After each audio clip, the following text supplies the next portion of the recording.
Bismillahir Rahmanir Rahim. Assalamu alaikum wa rahmatullah, and welcome to Islamic at Authors. This is a new show that Usaama al-Azami will be engaged in with numerous authors writing on various Islamic topics. The term Islamic, for those of us who are familiar with academic discourse, will doubtless be recognized as the product of the work of Marshall Hodgson, a historian from the University of Chicago who wrote The Venture of Islam, recently translated into Arabic. And he uses it to describe aspects of Islamic societies that aren't directly related to the religious tradition, but in a sense are outgrowths of it on a secondary sort of plane. So whether it's talking about architecture, whether it's talking about other societal norms. And I'm using this in a broader sense to include authors who are writing on topics sometimes very directly Islamic and sometimes tangentially Islamic. And it gives me great pleasure to introduce today's author, Ahmed Gatnash, who is the co-founder of the Kawakibi Foundation and the co-author of a book we look forward to discussing. I should add that this is actually a continuation of a series that I started originally with a colleague at the University of Edinburgh, Omar Anshasi, who was really the founder with me of Islamic book reviews, in which we reviewed other people's books. But Omar, inshallah, will continue with me that project. And for those of you who are interested in hearing Omar speak or continue to speak, please like, follow, or subscribe, given the different platforms that we're using.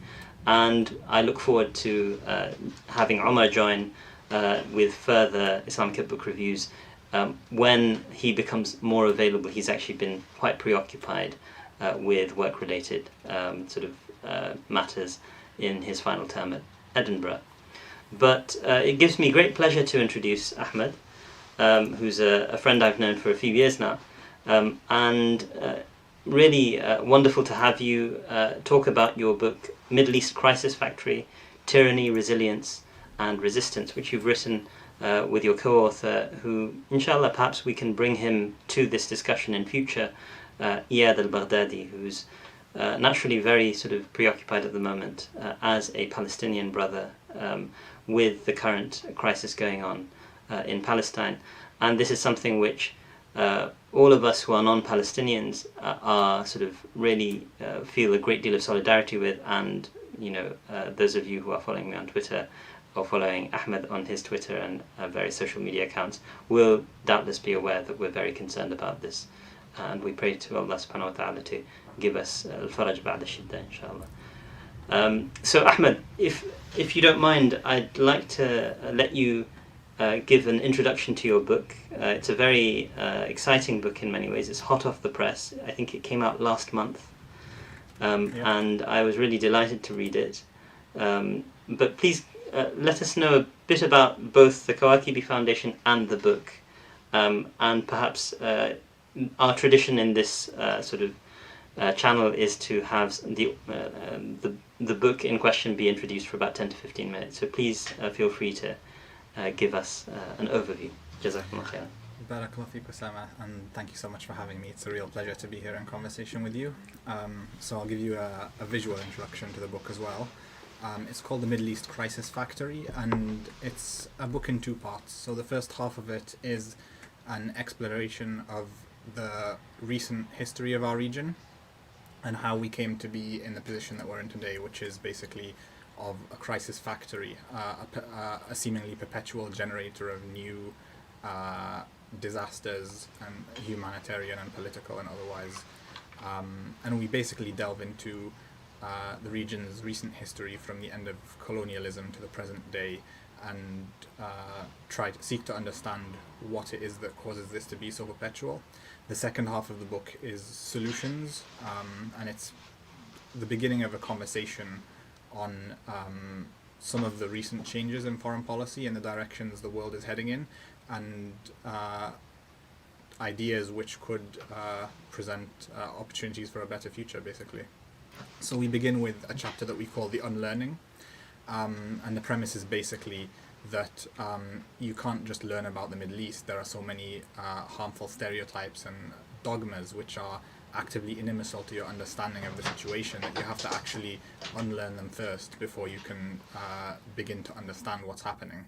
And then we present the last century's history as a series of social contracts.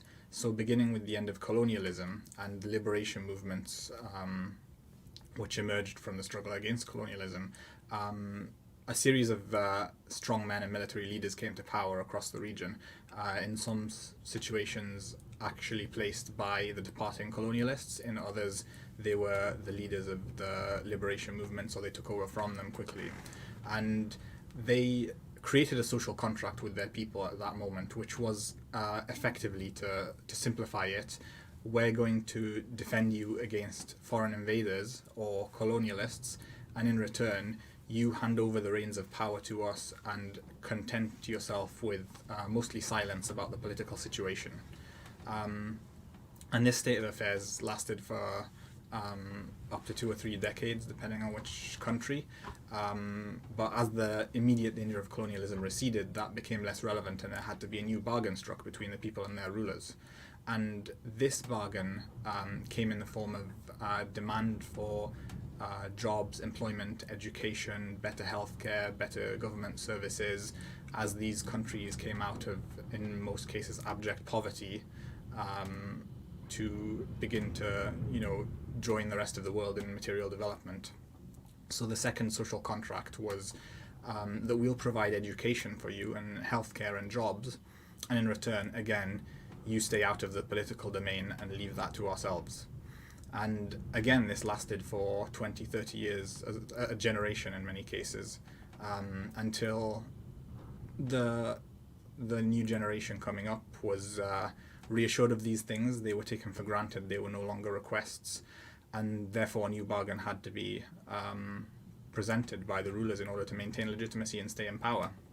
This third bargain was less optimistic and less hopeful. It came in an opportunistic moment as the world descended into the war on terror, and that was basically, we protect you from terrorism, and in exchange you stay out of power and hand the reins to us and remain silent.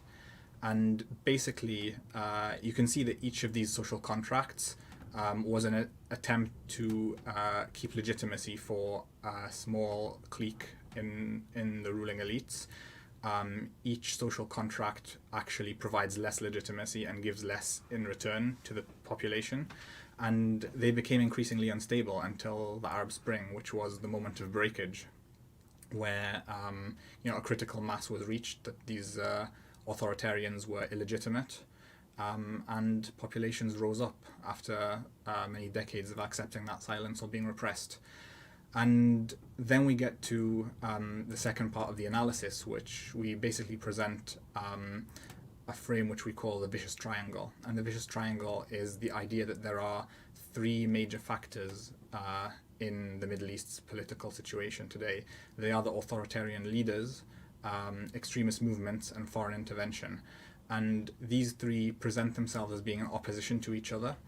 But in reality, they're symbiotic forces. Each one feeds off of the presence of the others, and the presence of the others gives it legitimacy.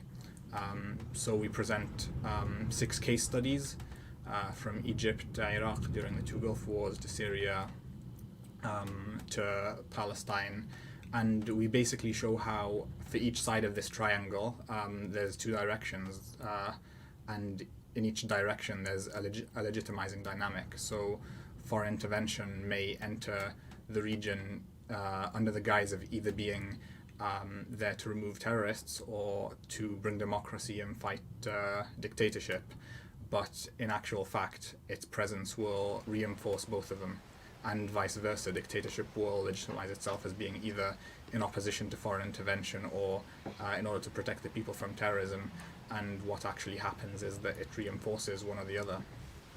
So we go through a number of these case studies, such as Syria, over the last decade, in which Bashar al-Assad has acted out that cycle par excellence. He's fought this effectively war of annihilation against his own people in the name of eliminating extremism and extremist groups. That's how he's presented it since 2011, when in fact he's created a more fertile soil for extremists to thrive than has ever existed in probably history.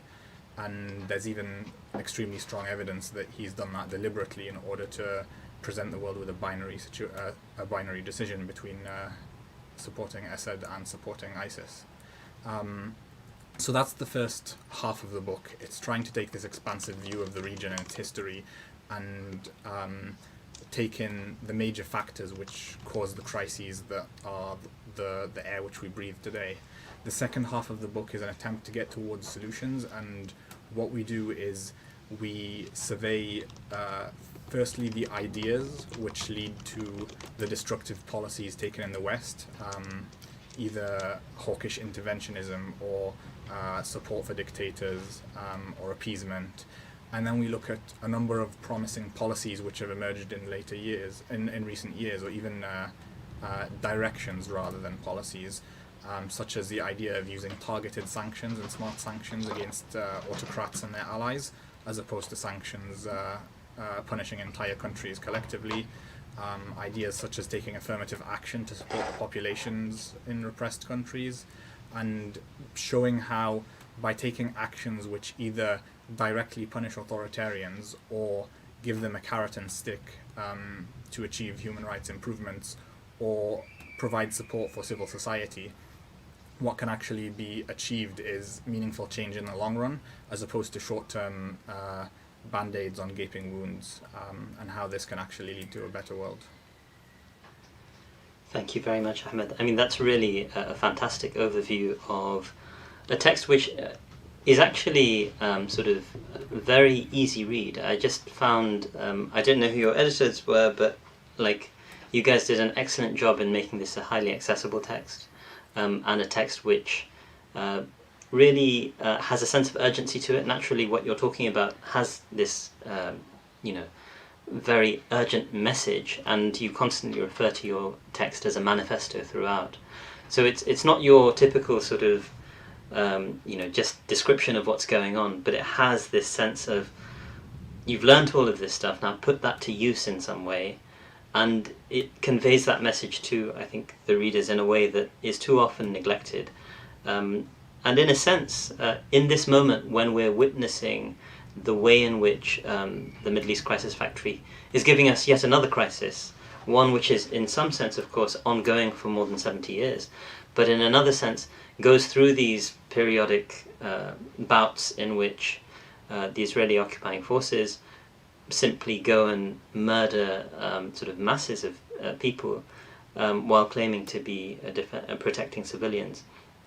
And I think that it's a lot of people are looking at what's going on in the Middle East over the last 10 days or so and thinking, what on earth can I do?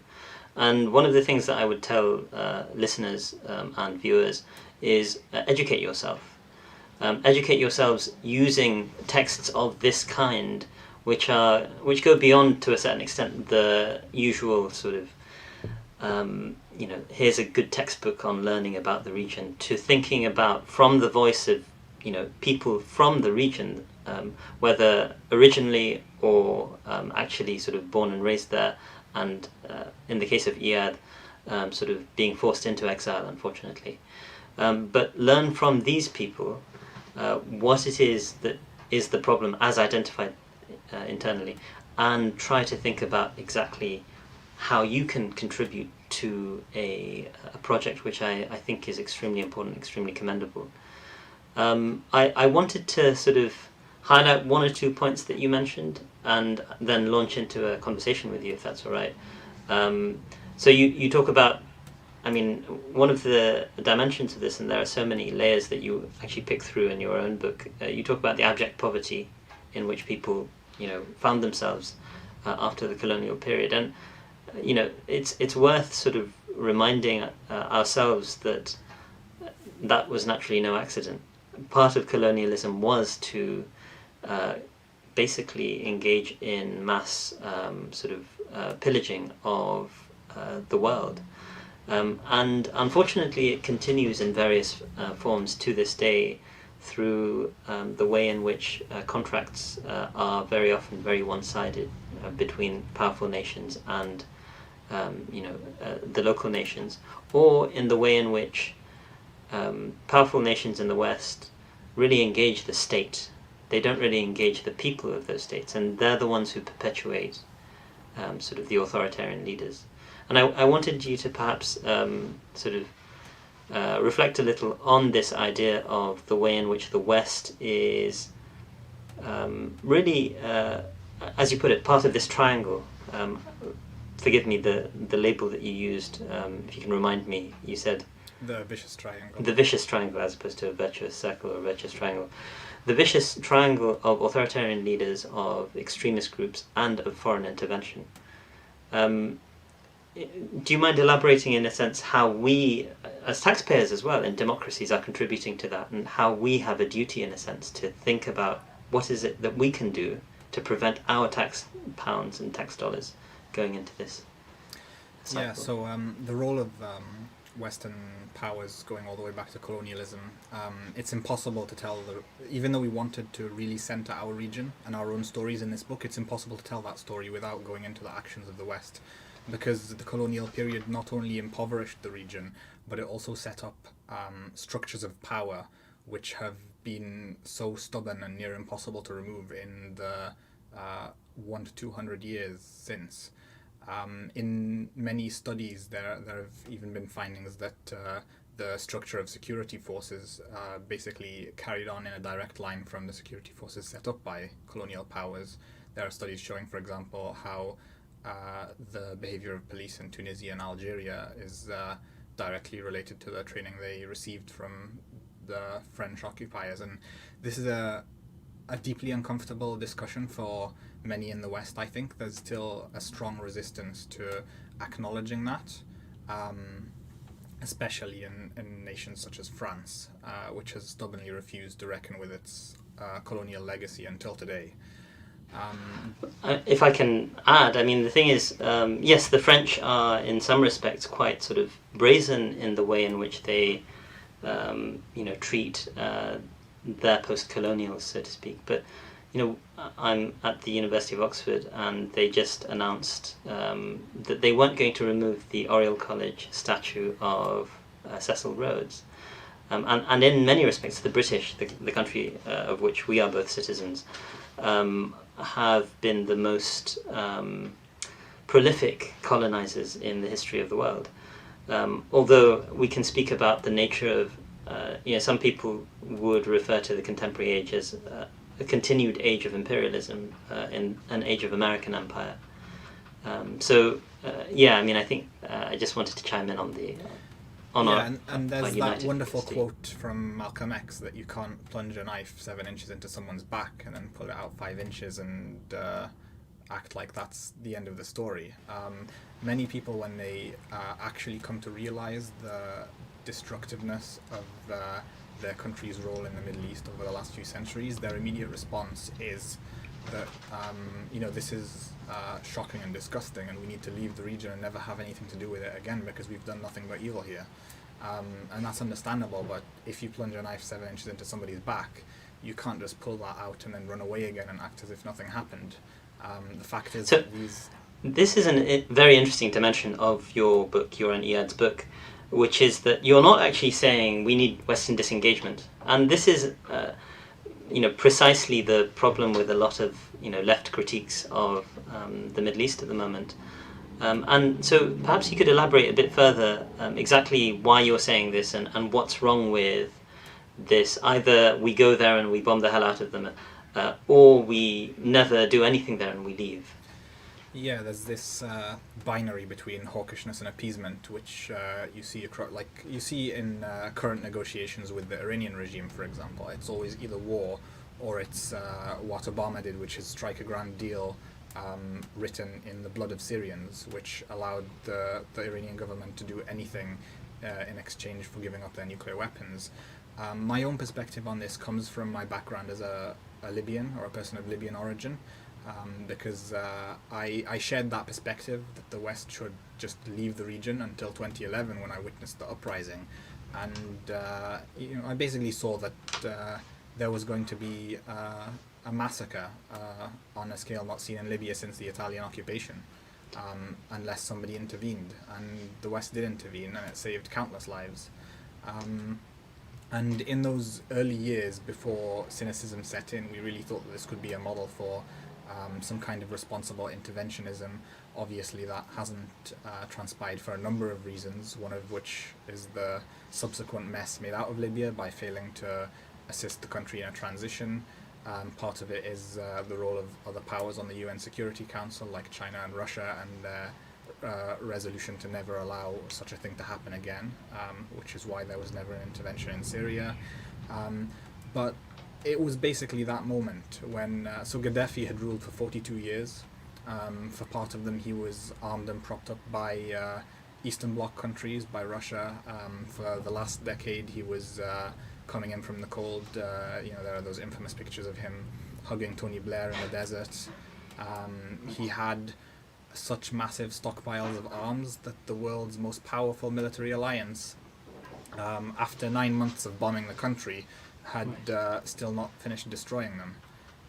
And you can't just back out of that and decide that it's no longer your responsibility what happens. And this is, this is a major challenge that I'm not a specialist on these sorts of questions, and I turn to people like yourselves to think about these questions. But, this is, for me, the point which, when countries intervene in third countries, they are intervening on the basis of self-interest on some level. And this kind of brings me to a question that, I had kind of raised with you in the past, that, I really appreciate your desire to, in some respects, bring the West to its senses about the serious damage that it can engage in the region if it continues with the status quo, and to appeal in a sense to their better angels, so to speak, to appeal to their moral sense, that, and also point out that it's in their self-interest if it's a thriving region which allows for being an excellent trade partner with significant economic capacity, and doesn't constantly create refugees and so on. Of course, who's creating the refugees is a long chain question we can talk about.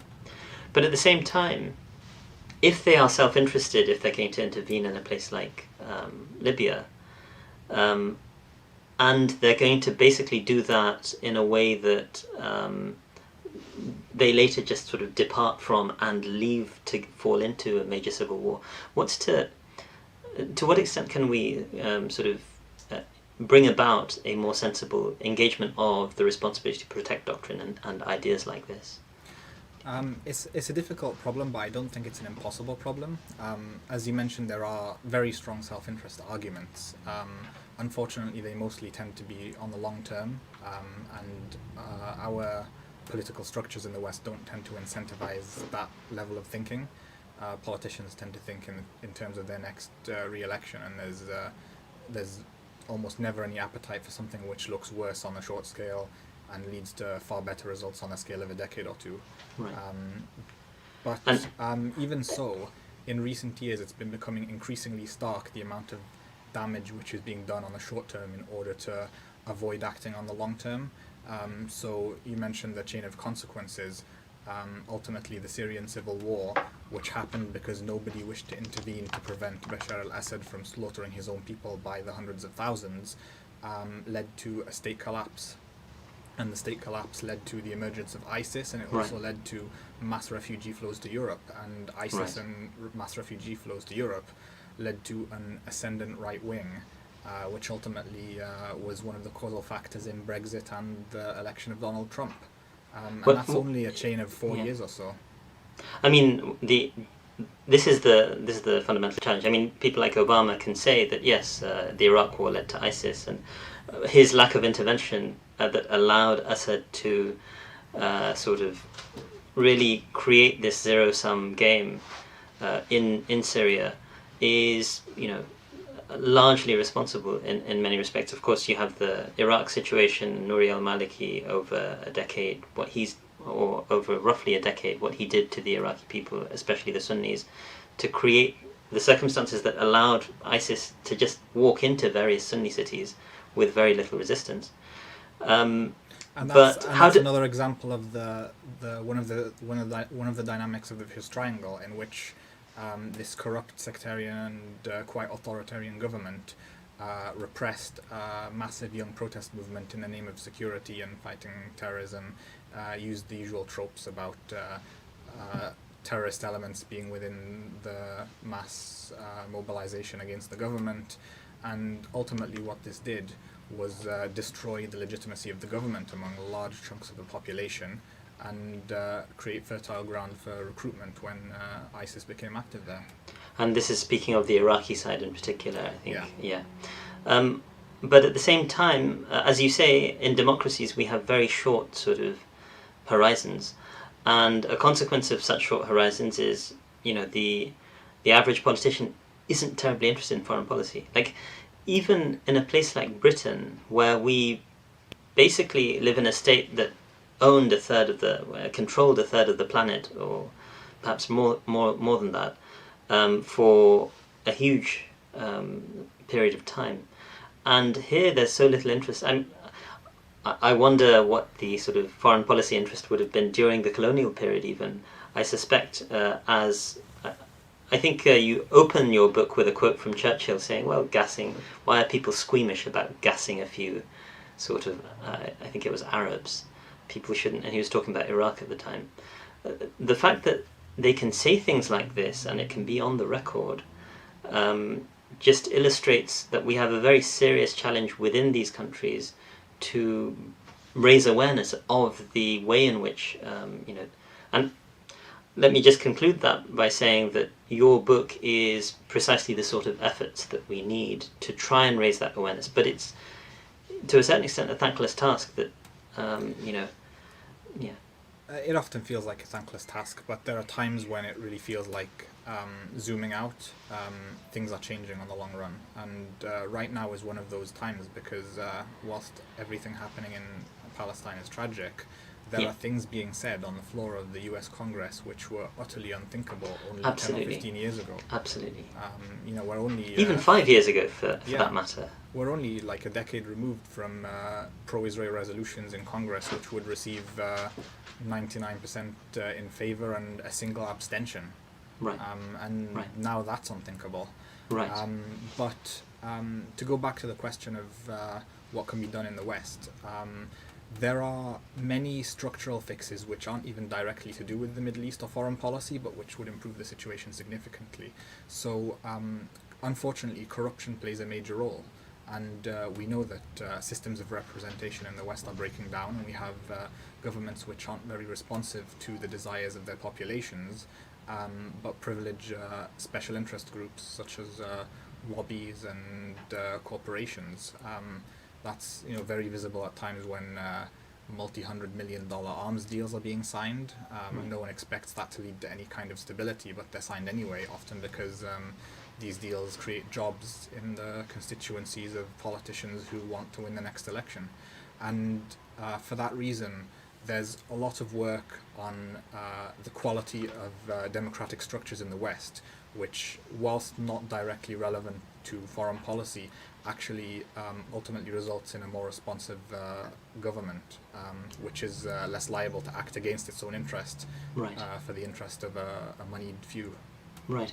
I wanted to actually switch gears a bit, but it is somewhat related to this, that I describe this as a thankless task, but it's such an urgent task, as you've pointed out. And through writing books like the ones you have, through highlighting, through a kind of public awareness raising, these sorts of campaigns, I hope that, including sort of the session that we're holding right now, that we can bring awareness to these issues to more people. But I wanted to, I of course work in the realm of Islamic studies. I'm an academic and an alim, sort of straddling two slightly different intellectual worlds when it comes to Islamic studies. And from a religious perspective, I'd like to sort of have your view, because it isn't a thankless task, of course, if you take a confessional perspective on these questions. It's something which is strongly encouraged, and because it is strongly encouraged, it is seen as bearing a reward. can you perhaps reflect on how religion has both been a tool that authoritarians have tried to deploy against resistance, of tyranny, but also it can be a liberatory resource for people who are actually trying to fight these tyrannical regimes in the region, or indeed trying to fight their supporters in the West? Yeah, this is a great shared interest of ours, and you know better than I do the recent history of the use of Islam by authoritarians, including most Arab governments, to legitimize their own rule. You also know how far back that goes, but you also know how deep the traditions of religious-inspired disobedience and resistance are. And I think it's one of the great tragedies of today that many Muslims don't see this kind of work as being something which can be religiously inspired, because it's not overtly religious, despite the high position of the concept of justice, or the value of justice in our faith tradition. Not just that, I mean, one of these central concepts in the Quranic worldview, on which one of my teachers in Western academia, Michael Cook, has written a roughly 700-page book, the idea of Amr bil Ma'ruf and Nahi anil Munkar, the idea that on some level every single Muslim has a responsibility to stand up for what is right, to speak in promoting what's right, and speak out against what's wrong, to engage in activism of a kind. It's almost an activist sort of doctrine, or in the case you could also say that if you're engaged in the political realm, someone like Bernie Sanders, for example, who's engaged in a positive way in US economic policy, for example, is also engaged in Amr bil Ma'ruf and Nahi anil Munkar. Obviously, he's not sort of a Muslim or anything along those lines, but he's working in line with those principles. You mentioned also the notion of justice as being quite central to the Islamic tradition. But yes, I wonder, sort of, perhaps we can do a segue into this discussion of, you mentioned a number of scholars have been used and utilized to promote acquiescence to tyrannical rule. But at the same time, other scholars exist in large numbers who oppose that. To what extent do you think religion can be a liberatory tool? And why isn't it more often used in that sense rather than in its opposing form? Yeah, I believe that I believe very strongly that religion can be used as a liberatory tool, and is originally a liberatory tool. I consider the original Islamic project to have been one of liberation. But over the last century, with the shrinking of space for freedom of speech and the control of every aspect of life by authoritarian governments, that naturally includes religious institutions, and it includes the printing presses, it includes the media, and that's allowed, most notably Saudi Arabia, but every government has been involved to some extent or another, and we're even seeing attempts in Western governments today to do the same, to basically write their own version of Islam and Right. Promote the ideas and values which they wish to see. And in the contemporary Arab world, or the Arab world of the last half a century, that's mostly included hadiths such as obey the ruler even if he lashes your back and takes your wealth. Right. And one of the most hopeful things to me is the fact that in 2011, whilst experts both in the Muslim world and outside it debated whether Islam was compatible with democracy,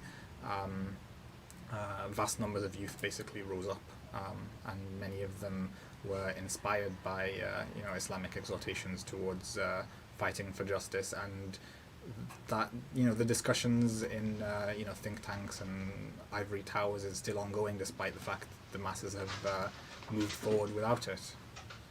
You've raised two very important points here which I want to sort of pick up on. So one is, you've mentioned a hadith which we'll discuss in a moment, but the other is that this notion that somehow Islam and democracy are out of step with each other is of course sort of rejected by the actors in the region, right? The youth who rose up against these moves. and it's only the only incentive to maintain that opposition to accountable government, which is effectively what this movement is about, is the fact that authoritarian regimes are trying to churn out a discourse that counteracts it. So, I personally share your view that, these are debates that in some respects are irrelevant, but at the same time, unfortunately, if you tell a lie frequently enough, it becomes the truth. And, this is a major challenge with respect to these authoritarian regimes. They keep churning out the same lie over and over again. In sort of, and some of the scholars behind it, sometimes they're actually quite learned in classical Islamic thought, and their sort of interpretations reflect their unfamiliarity with modern discourse, with modern realities, with what modern political sort of circumstances, and perhaps we can sort of spend a little time reflecting on that. I just wanted to just close by saying the hadith you mentioned is in Sahih Muslim, so I've also written about it. Hopefully it will be published before long, but I'd love to sort of take a discussion into those hadiths. Perhaps we'll have to extend the session to another session at some other point, specifically about those hadiths. But please. Yeah, I do wonder the extent to which people act based on the interpretation they understand of their religion, or the extent to which they actually choose an interpretation of religion based on the values which they already have, and then act according to that. Right. That's something that I wonder when I see these scholarly pronouncements. And I'm sorry, I've lost my train of thought. No, that's fine. But in some respect, with respect to these scholars who are, saying, I believe that democracy is something which we should, we can, take the example of Abdullah bin Bayya, who's perhaps the most influential scholar in the UAE right now, and a state official and the chairman of the Fatwa Council and so on. But someone who since 2013, this is someone I write about and hopefully will publish about before long, but since 2013 he's been basically saying very openly that democracy is not something which is suitable for the region. It only leads to civil war, and those sorts of ideas. Now, I don't discount his erudition, okay, but Heidegger, who was a Nazi sympathizer, was very erudite, and erudition is not a sign that one's sort of ethics are properly aligned, including with the Islamic tradition. Although Heidegger and Nazism is, to be honest, there's something to be said about how these states like the UAE are willing to really kill mercilessly and repress and torture. In a sense, thank God that they don't have the scale and the power of the Weimar Republic. But at the same time, someone like Abdullah bin Bayya, when he says this, I think it's difficult to, there's a principle in the Islamic tradition, إنما نحكم بالظواهر والله يتولى السرائر, that we are to judge people according to their outward statements and positions. God will take care of their inner beliefs. And I'm not here judging whether he is sort of basically, I'm not saying, I don't think we have enough evidence to say that he is someone who very clearly wants to repress and kill, and because his public statements actually say the opposite, but they are willfully sort of disregarding. So he will say, he's the head of something called the Forum for Promoting Peace in Muslim Societies, and he will say, we need to put out the fires of war and all of these sorts of things. But the state that he works for, the state that employs him in all of these very senior positions, is precisely pouring oil onto the fires in the region, and in some cases very openly doing so. There's a kind of poetic symmetry to the fact that the US has recently been growing closer and closer to Israel, right, because that's exactly the same kind of rhetoric that they use whenever there's a resumption of conflict, or rather than conflict, of Palestinian resistance towards Israeli aggression. Yeah. They start talking about peace. Yes. because literally we want to before distract from you justice. literally before we went on air, I was listening to the UN sort of ambassador from the US, the US ambassador to the UN. I forget her name, but she was constantly speaking with almost with indignation that, of course, we've never remained silent. We want peace in the region, you know, because everyone's been complaining about how the US has basically been giving the Netanyahu extremist right-wing government a green light to go and sort of bomb the hell out of the Gazans, and the temerity that this lady has to sort of speak in this way, to say that no, actually we've been calling for peace the whole time, and still saying we think the time is close for a significant de-escalation, rather than saying let's stop the fighting right now, which is well within the US's power to do, just illustrates that you can certainly call for peace, but really want to give the green light to your sort of partners in the region to continue to annihilate children, you know, infants, women who are trying to protect those children, and you know, we really need to question the whether we question the sincerity of a scholar like Abdullah bin Bayya. As I say, you know, for a religious sort of based on a religious principle, I'm not questioning that, but that's immaterial when it comes to a scholar who is effectively supporting an authoritarian regime to kill other human beings, let alone kill Muslims who are supposed to be sort of in the care of scholars like Abdullah bin Bayya. Yeah, sorry. Yeah, so honestly, I've been giving people like bin Bayya less mind over the last 2 years, and that's because you mentioned, like you said, that truth is, if you say a lie enough times, it becomes the truth. I'd add to that for a while. I don't think that can be a sustainable state of affairs. Wallahu ghalibun ala amrih. Truth comes out in the end. And as you know, as Martin Luther King once said, the arc of the universe is long, but it bends towards justice. I believe that, and in the long term, I don't actually worry about the concept of justice from people like Abdullah bin Bayya. I don't think he can harm that in the long term.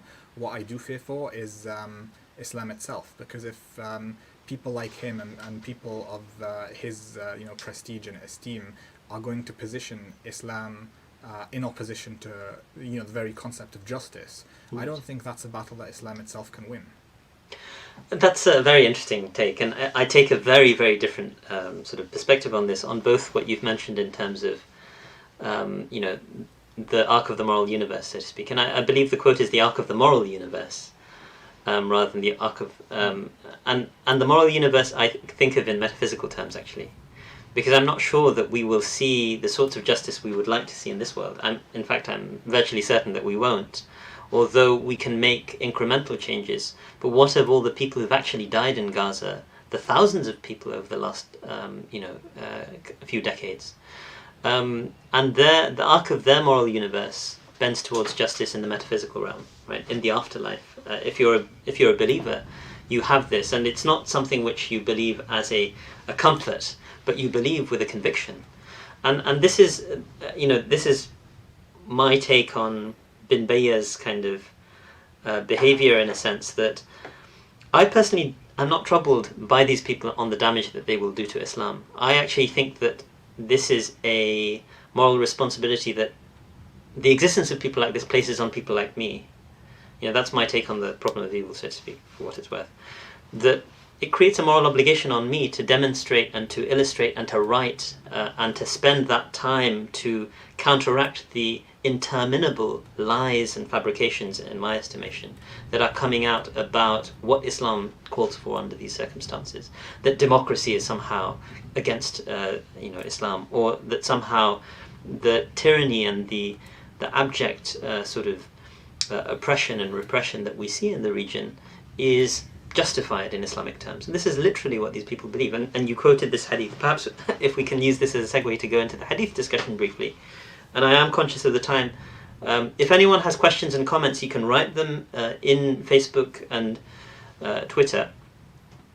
Someone is commenting that the audio is not terribly clear, which I am sorry to hear. I hope that this is not something which is affecting everyone, but we tried to sort out the audio in advance, and I will do what I can to see if the sort of audio can be adjusted. But let me please do let me know if the audio is continuing to have problems, and inshallah we'll be able to continue. What I was going to say, apologies. What I was going to say is that with respect to, if you just give me one moment, I'm going to try and get the audio working again. Okay, so please do let us know if the audio can't be heard clearly, and if that is a problem, inshallah we'll be able to rectify it. I hope if you can point out what the problem is. With respect to the question of using hadiths, okay, thank you. Someone else is saying that they can hear well. When people use ideas like there's a hadith where it says "Isma' wa ati' al-amir wa in daraba dhahrak wa akhadha malak." Okay, thank you, Samina Awan, for your comment.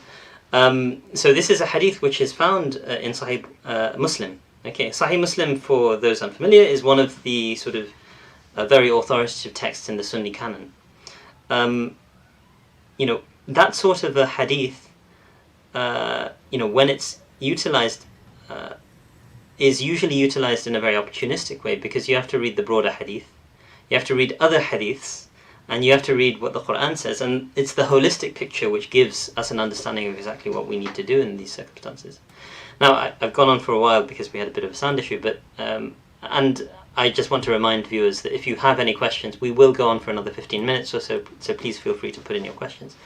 But I wonder, Ahmed, for me, Islam has thrived for 1400 years, and I actually share the view of scholars like Richard Bulliett, who about 20 years ago, despite all the carnage that we see in the Middle East in particular, and the Middle East, we should remember, is about maybe a third of the global, maybe more like a quarter of the global Muslim population, somewhere between those two numbers, and it's naturally in the attention of the global powers because it's so resource rich, right? Islam, in my estimation, can only continue to thrive despite these people, رغم أنوفهم, so to speak, in Arabic, because these texts that they use are really being backed by powerful states, and it gives the impression that this is what Islam is. But as we can see on the streets of Palestine, as I was just watching a clip of speaking to Sky News, and even Sky News is sort of conveying the repression that Israel is perpetrating. A Gazan protester was saying, I think a Gazan, possibly a West Bank-based protester, was saying, look, the people who are protesting against Israeli occupation, they weren't around in the previous intifadas. They're 16 and 17-year-olds. They haven't seen the worst of it, but they know that they have the dignity, and they know that to live under such repression is, completely against the natural condition of, whether it's a human being or a believer. Neither of those two, so to speak, will accept that. So I wonder, if you want, we can take that discussion. Since we had a bit of an audio problem, I don't mind going over a little, if you have the time. Yeah, on the dignity issue, I think that's probably the most significant thing that changed between past eras and post 2011. It's the fact that people had finally had enough, and all of these methods of pacifying populations no longer work because people are no longer willing to compromise on their fundamental dignity. I think that's a common between Western democracies and the Middle East, and I think that's also the most important reason that all of these ideas for how to put the genie back into the bottle and return to a state of stable authoritarianism, whether that's the way the UAE wants to do it by utilizing malleable Islamic scholars, or whether that's the way Sisi in Egypt wants to do it, which is by apparently locking up the entire young population of Egypt. That seems to be the objective. It's not going to work. Right. I mean, I kind of smiled wryly when you said authoritarian stability. I mean, what's an oxymoron, right? You can try to repress people for only so long, and their natural human impulses will push them out. But for me, what's fascinating about the region is, in addition to that natural human impulse to fight against repression, we have this amazing resource that Allah subhanahu wa ta'ala has granted a believer, which is the moral force of religious reasons, right? These are really they can also be brought into this mix, despite the attempts at corrupting the discourse and saying that actually, the moral force of this religious tradition forces you to stay quiet, right? And let me just, if it's all right with you, reflect a little on this hadith in particular, right? Which you mentioned. I'm not sure if you're familiar with Muhammad al-Hasan al-Dado's critique of the way in which this hadith is utilized. I think I may have shared with you an article that I've drafted, and I wonder what you think of that sort of thing. A number of scholars point out, actually, these sorts of hadiths can be, ultimately need to be interpreted in a broader context. When you take them in that broader context, they actually explain themselves quite well. And in one instance, what I found fascinating is the idea of rebellion against the ruler that is talked about in this. This is Muhammad al-Hasan al-Dado, a Mauritanian scholar's take on this. Is the idea of contesting their right to any kind of authority, and the question of وَإِنْ ضَرَبَ ظَهْرَكَ وَأَخَذَ مَالَكَ, even if they strike your back and they hurt, they steal your wealth, is when they punish you, for example, in a sense that you consider to be unfair, or when they take your wealth in taxation, for example. Now, if we think about the way in which any state works, you can see that states will sometimes engage in punitive measures against an individual in a way that might be considered by that individual to be unfair. But that doesn't automatically justify rebellion. Or a state might take some of that individual's wealth in a way that that individual thinks is unfair, through taxes, for example. That doesn't automatically justify rebellion. This is just one example of how a text like this could be read. Another example that Muhammad al-Hasan al-Dado says is that if you look at the broader hadith, it says, إن لم يكن في الأرض خليفة فاسمع وأطيع إن كان في الأرض خليفة فاسمع وأطيع الأمير وإن ضرب ظهرك وأخذ مالك. If there's a caliph on the earth, then you need to render that obedience. And Muhammad al-Hasan al-Dado says, well, that applies to the caliph. There's no caliph. No one claims to be a caliph in a legitimate sense. Obviously, he's also, as the scholars have unanimously pointed out, the sorts of caliphates that were claimed in the last decade or so are, have no merit whatsoever. So I wanted to sort of just hear your thoughts on, whether you think that, those sorts of critiques are, means of addressing the misinterpretation, misrepresentation of the hadith. So there's many ways it's been used and understood throughout history. Many of them rely on applying some kind of test of legitimacy to the government, without which it's not valid. But zooming out from the details of the hadith, there's also other interpretations, such as the more Mu'tazili one of the, portraying the hadith as being more in opposition with Quranic values, and therefore there being something wrong in it, not being reliable. But zooming out from the details of that debate itself, perhaps we can actually discuss that in some other time, because we're short on time right now. But what's really notable to me is that we can engage in these debates and find something which is satisfactory to our moral senses today, which itself is a product of freedom of speech. And that itself is what these authoritarian governments attempted to deprive us of. And that's something which many previous generations didn't have the privilege of, and therefore they were stuck with a single homogeneous interpretation. Homogeneous interpretation of what exactly? Of these hadiths and verses of the Quran, and these references that are used by authoritarians in order to legitimize dictatorship, effectively. I mean, so this is another dimension of the book which I found interesting. So just to sort of, we've taken your book as a sounding board, but in a sense, just to bring it back to the book for a moment, which was the notion of kind of these Enlightenment values of humanist values, you could say, of liberty and so on, free speech, which you draw on considerably in the text as a means of liberation. And one of the things that I find interesting about the way in which you've also framed it in this conversation is that, these are profoundly contested concepts themselves in the West at the moment. We live in this, in a sense, postmodern age where we see before our very eyes that, all people are equal, but some people are more equal than others, as Orwell put it. Or that, free speech, I sort of tweeted a couple of days ago, a journalist in the US, Leila Al-Aryan, was commenting on how many of her colleagues would reach out to her and say, I wish I could speak out about this, but I'm really concerned about losing my job, right? I'm really concerned about sort of like whether I'll be able to earn a living and things like this. And I commented saying that there's a real sense in which freedom of speech is a myth. There are serious taboos, there are serious lines that cannot be crossed unless, literally on the screen, children are being killed. And at that point, that's the point at which we will sort of like consider giving you the opportunity to speak out about this.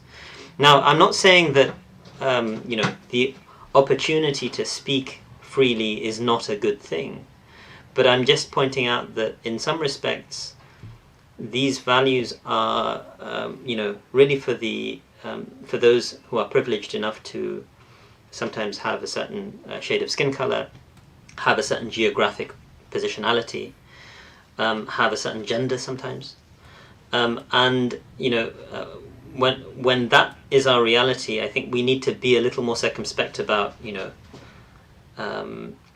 what decoloniality looks like. So yeah, I'd love to hear a pushback on this if you'd like to. I don't think I would push back very far on that.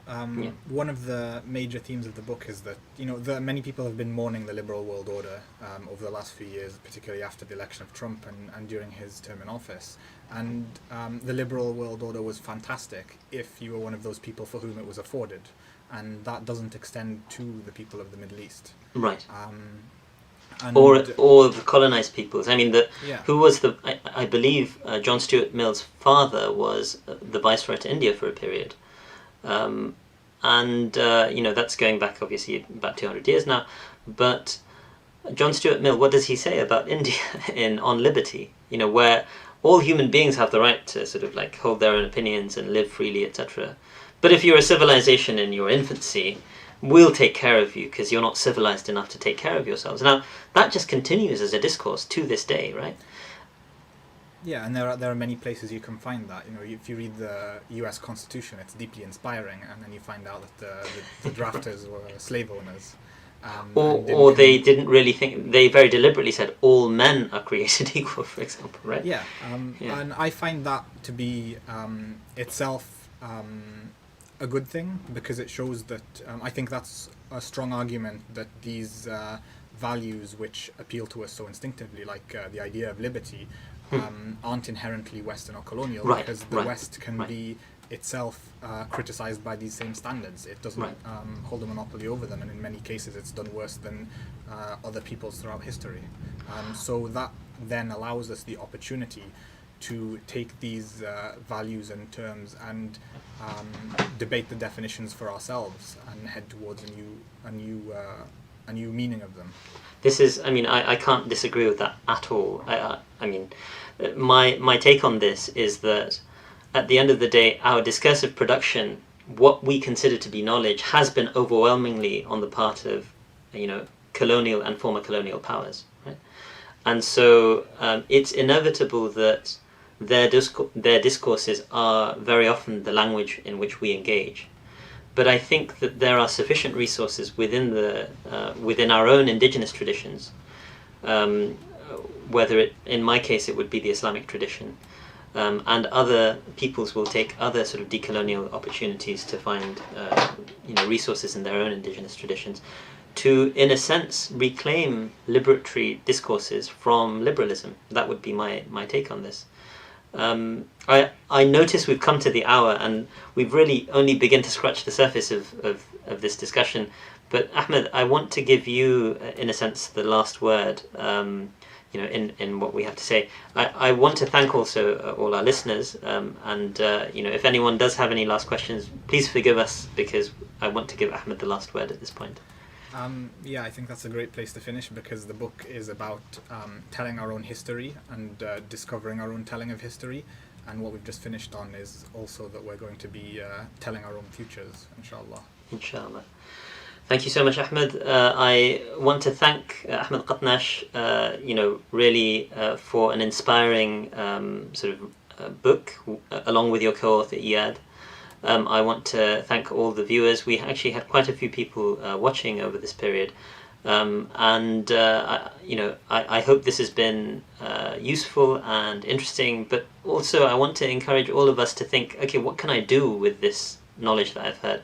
Especially in this moment of crisis, in a sense, that we're witnessing before our very eyes in Palestine, with that, I want to also encourage all of you to get your hands on Ahmed's book and read it, purchase it, buy it for a friend as an Eid gift, a belated Eid gift, or whatever holiday is coming up for you. Inshallah, I look forward to seeing you in a future session. Ahmed, I will look forward to seeing you, inshallah, in some future opportunity in the not too distant future, whenever you have the time. And I look forward to inviting Iyad, to have a three-way conversation on this, inshallah. Thank you very much, and I'll see you all in a week's time. Assalamu alaikum wa rahmatullahi wa barakatuh. Wa alaikum assalam.